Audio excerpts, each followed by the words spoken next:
it's awesome.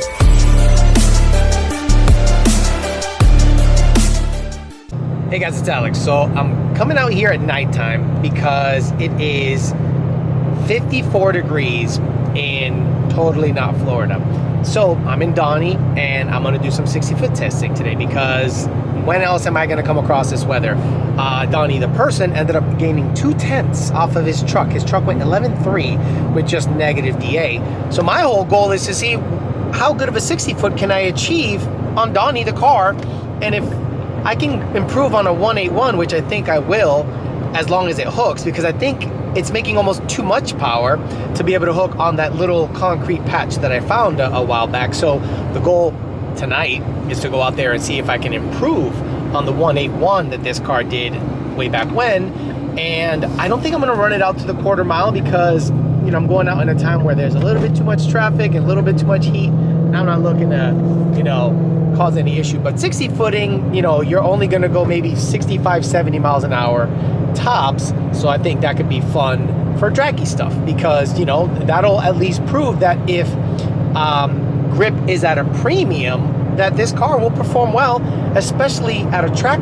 So let's stop talking and give you some tests, data log everything, see how everything looks, and then, you know, see if we can improve on the 181 60-foot that Donnie, the car, achieved back in the day.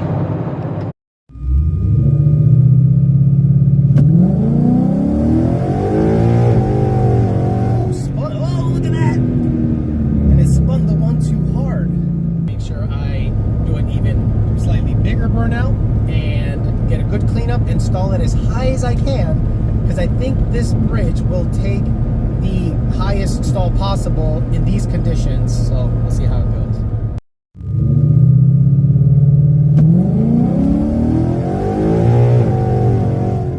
Okay, that's enough heat for today. I don't want to go out there and cause too much trouble, so we improved.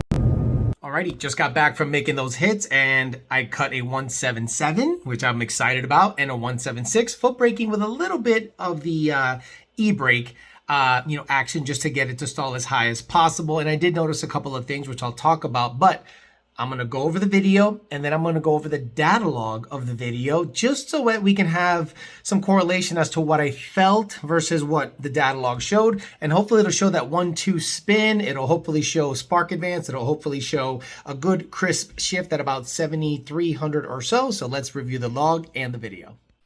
Okay, here we have the data log. I was logging the whole time. I never shut the log off. It's a decent sized log, so let's get right to it.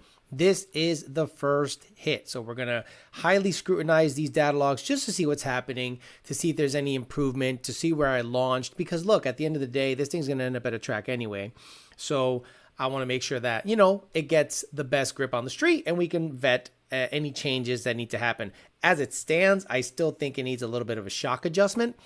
But, you know, tighten up the rebound because it lifted pretty quickly. So maybe at the track where grip is a premium, I'll tighten up the rebound a little bit. But let's look at where we stalled the data log. So I highlighted mile an hour here. Mile an hour is in like a brownish, orangish color.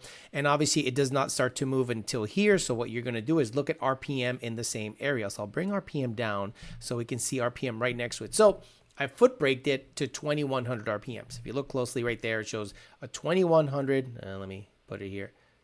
2,100 down. 2,193 RPMs is where the launch happened. I'll highlight that so you can see this axis show I launched at about 2,800 RPM. Then the car looks like it spun. When you zoom in on this data log, right? This slight upward, you know, curve lends itself to a little bit of spin. Why? Because then it dropped off. And then when you look at the RPM track, it traces, right? The RPM goes up, then down. So it might have either flashed the converter, and the flash happened at about 6 mile an hour and 3,200 RPM. So if you look at the left-hand side where RPM and mile an hour, the flash happened at about 32 or 3,300 RPM at about 6 to 9 miles an hour. So that's what the converter will flash on a foot brake. On a trans brake, it might be a little higher because you're launching a little higher. So this bump might be further down the road. Let's look at spark advance, meaning how much timing it's seeing. And it actually has a bit of a ramp. I don't have timing shoved down its throat. right here we see it get flat. That's where it hits the limit. And the limit of spark advance on this vehicle on E85 is 30 degrees of spark advance. If your tuner is giving you 33 degrees, you might want to look for another tuner.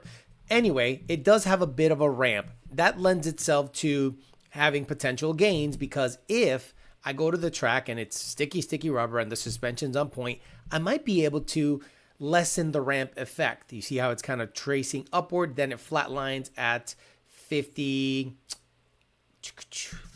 RPM, and from 5600 RPM and on, it saw 30 degrees of spark advance. So let's simplify everything. Let's get back to throttle. Let's get back to RPM. Okay, now I felt the spin. If you guys look at the video, again, if you go back, I felt this thing spin. So I want to confirm that it spun. So you got to trace mile an hour, and there it is. On the 1-2 shift, which happened at 7,100 RPM, right here, on the 1-2 shift, it spiked up in mile an hour, which is spin. And then I just rode that out. See, the ETC actual, meaning my foot, a lot of people would say, oh, I was to the floor. No, this is to the floor. No variation, no modulation. It's just to the wood. I kept it to the wood until I let off at about 60 miles an hour, because I didn't want to obviously go faster than that. But the 1-2 caused a lot of spin, and that's when I was away from the concrete. Once I got out of the concrete, right here on the shift is when I got out of the concrete, and boom, it caused wheel spin. Now this netted me a 1.77 60-foot time, launching at 2,193 RPMs. Now let's look at the end of the log. See how long this log is? I'm going to highlight a similar looking log to see if I was a little more aggressive on the launch, which caused a 1.76 60-foot time to occur. So if we're going to highlight RPM, and we launched at 2193 before, we launched at 2427 here. I was able to get the RPM up higher because I felt that the bridge and the concrete on that bridge could take a harder leave.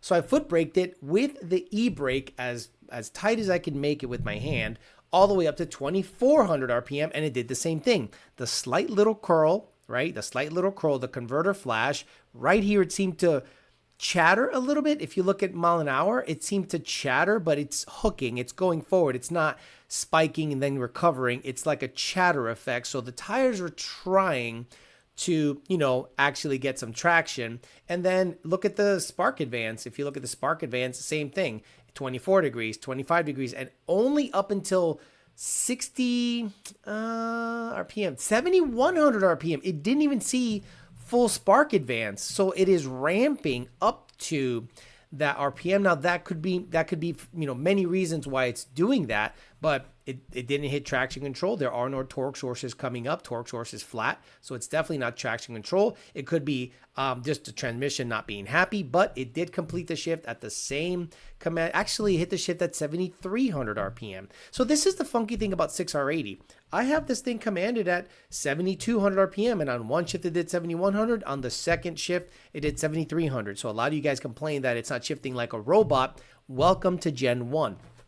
So same thing on the shift, bam, big spike, and it spun, but I stayed in it because I am a man. You see right here, pedal and ETC actual, and then I let off, and that netted me a 1.76. So that tells me there's a little meat left on the bone, because not only was I able to launch higher at 2,400 RPMs, but spark advance did not come in to its cap up until 7,000 RPM. So I might be able to just force it down its throat at about 5,000 RPMs. Let's say around here, let's say right at the bump, right when it really starts to haul ass, and shove 30 degrees of spark advance, maybe between 4,000, just to get out in front of it. And the car will probably net a 1.72 or 1.73.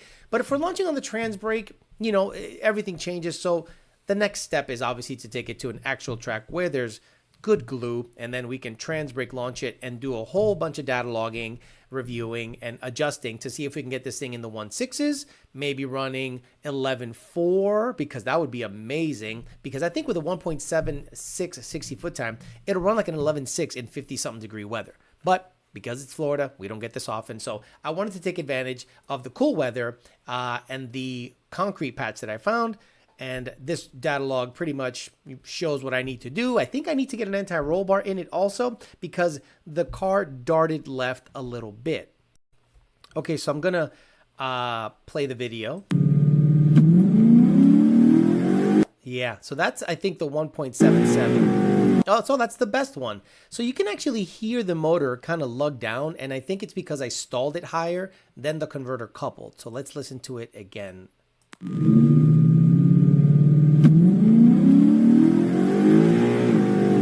And the spin wasn't as prevalent there, but then when you go to the next video, you definitely hear the spin.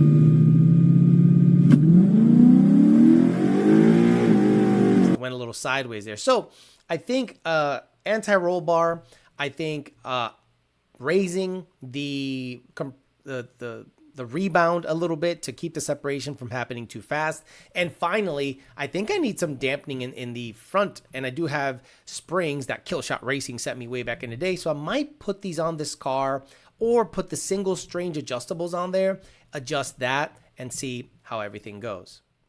So there you go, a little data log review, a little fun, having some 60-foot testing without breaking any laws so that I can, stay not in jail. So there you go. I saw some great data. I'm going to be able to adjust on the suspension a little bit, rebound, anti-roll bar, which I have a TIG Vision anti-roll bar to go in, and install a set of front struts, adjustable struts, ditch the sway bar, get it out of my life, and then we can go ahead and see if we can get this car probably in the 1.6s at the track. I think 1.5s I don't think are possible unless I have a higher stall or 373s in the back, but you never know. You might be able to, get everything lined up right and get yourself into the low 1.6s, maybe a 1.5 with the trans brake, but we'll see once we get to the track. So there you go, a little bit of 60-foot testing with Donnie, just to have a little fun on a Monday, to give you guys some video and some data for your viewing pleasure if you're doing something similar at home. Thanks for listening, guys. We'll talk to you later.